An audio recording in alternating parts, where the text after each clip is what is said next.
కృతజ్ఞతాస్తుతులు చెల్లించి ఆ 10 మందిలో ఒక్కడే వచ్చాడు. ఆ ఒక్కడి గురించి బైబిల్లో రాయబడింది. మనం మర్చిపోతాం కృతజ్ఞతాస్తుతులు చెల్లించడం, 100% మర్చిపోతాం. కానీ మర్చిపోకుండా ఉండడానికి అలవాటు చేసుకోవాలి. చాలా సమయంలో యేసు ప్రభు వారు కృతజ్ఞతాస్తుతులు చెల్లించారు పరలోకపు తండ్రికి. ప్రార్థన ద్వారా మొదలు పెట్టున్నారు. మనము కృతజ్ఞతాస్తుతులు చెల్లించడం అనేది చాలా చిన్న విషయంగా చూస్తాం. బైబిల్ మన మానవ జీవితంలో 2 పదాలు చాలా బలమైనవి: క్షమించు, మరొకటి కృతజ్ఞత. క్షమించు అని అడిగే ధైర్యం లేని వాడికి కృతజ్ఞత చెల్లించే హృదయం రాదు. క్షమించను, ఏదో తప్పు చేశాను, క్షమించండి అని క్షమించు అని అడిగే ధైర్యం లేని వాడికి కృతజ్ఞత చెప్పడానికి మనస్సు రాదు.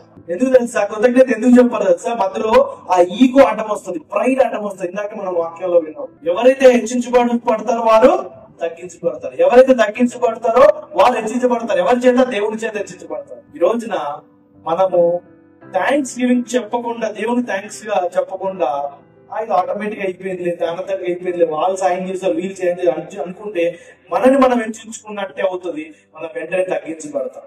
మనము తగ్గించుకున్నట్లయితే దేవుడు హెచ్చిస్తారు. మనల్ని దేవుడు హెచ్చిస్తే అది ఏ విధంగా ఉండొచ్చో ఒకసారి ఆలోచించుకుందాం.